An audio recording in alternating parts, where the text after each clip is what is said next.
it's so interesting because growing up and learning to play pans in the steel orchestras and so on, um, I think it was still finding its place with regards to the world accepting the instruments and what it can do and so on, or people understanding. And but there was one main guy for me.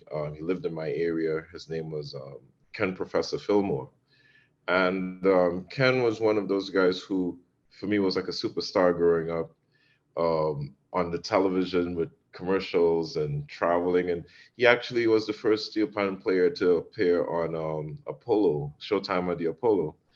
And then he also appeared on BET Jazz. And I'm like, wow, this guy is serious.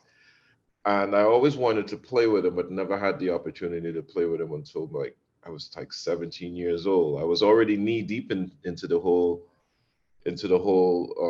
culture of steel pan playing, but this was the only guy I never got a chance to meet. And when I finally met him, it really opened up a lot of doors, and he really shared a lot of information with me, and we became very close.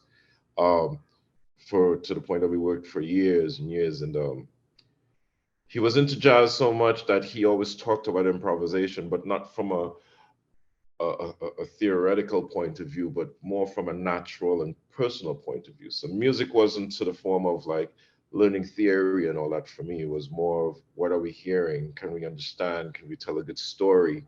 And being able to make sure that the instrument is projected well and that we learn the proper mechanics of the instrument. So he was extremely, extremely instrumental in my development as a player, um, and even wanting to be a professional at this craft, professional steel pan player, but more a jazz musician at the end of the day.